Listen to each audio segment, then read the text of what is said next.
আসসালামু আলাইকুম। আপনারা অনেকেই কিন্তু জানেন যে অর্থনৈতিক শুমারি ২০২৪ অনুষ্ঠিত হতে যাচ্ছে আগামী নভেম্বর থেকে ডিসেম্বর মাস এই ২ মাসে। দেশের ৪র্থ ডিজিটাল অর্থনৈতিক শুমারি হবে এটি, যে শুমারিটি ১৯শে জুন ২০০৮, জুলাই ২০২৪ দেশের সকল অর্থনৈতিক ইউনিট তালিকাভুক্ত করা হবে। ১৯শে জুন থেকে ৮ই জুলাই প্রাথমিক স্টেজে যে সকল ব্যক্তিরা গণনা কর্মী থাকবে তাদের দ্বারাই মূলত এই কাজটা হবে।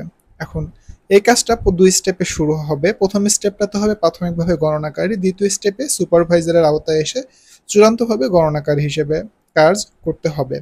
এইখানে প্রথমত আগামী মাসের ১৯শে জুন, এটা যাচাই বাছাই যদিও কিছুদিন আগে হয়ে গেছে।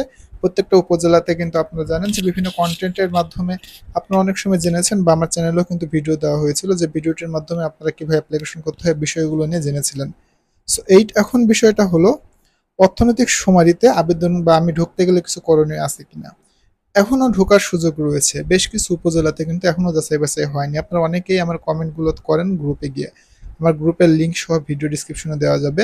তো তার আগে আপনাদেরকে আমার ফোনের স্ক্রিনটাতে একটু নিয়ে যাই। ওকে, এটা হলো মূলত আমাদের গ্রুপ। এখানেই অর্থনৈতিক শুমারি ২০২৩ এর আওতায় সকল বিষয়াদি নিয়ে আলোচনা করা হয়ে থাকে। আপনারা এখান থেকে সকল ইনফরমেশন কিন্তু জানতে পারবেন খুব সহজেই, যে কখন কোন পোস্টটা হচ্ছে। যেমন আমি এখানে একটু আগে দিয়েছি যে কে সিলেকশন হয়েছেন এই বিষয়টা নিয়ে। এছাড়াও দেখুন অন্যান্য ব্যক্তিবর্গ কিন্তু এখানে পোস্টের মাধ্যমে আপনাদেরকে জানিয়ে দিবে যে কারা কারা সিলেকশন হয়েছেন এবং কারা কারা অ্যাকচুয়ালি যে কোনো তথ্য বা হেল্পের জন্য আপনারা কিন্তু আমার এই গ্রুপটাতে জয়েন হতে পারেন। মূলত এটা অর্থনৈতিক শুমারির বিষয়টাকে টার্গেট করে নিয়ে গ্রুপটা বানানো। গ্রুপে বিভিন্ন পোস্ট এর মাধ্যমে আপনারা বিষয়গুলো অবগত হতে পারবেন। সো যারা এখনো গ্রুপটিতে জয়েন হননি, গ্রুপের নামটা দেখে ফেসবুকে সার্চ দিয়ে আপনারা জয়েন হতে পারেন। ইনশাল্লাহ উপকার হবে আপনাদের জন্য। ধন্যবাদ সবাইকে যারা এতক্ষণ স্ক্রিনটিতে দেখলেন। এরপরে বিষয় হলো, যারা এখনো চাচ্ছেন যে আমি এই বিষয়ে জানবো, তাহলে অবশ্যই আপনাকে বলবো আপনার উপজেলা পরিসংখ্যান অফিসে গিয়ে যোগাযোগ করার জন্য।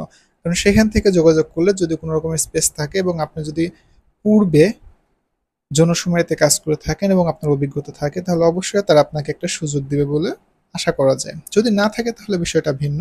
তবে যারা মিস করেছেন তারা পরবর্তী শুমারিগুলোতে থাকার জন্য আমার গ্রুপে থাকবেন অবশ্যই। ধন্যবাদ সবাইকে।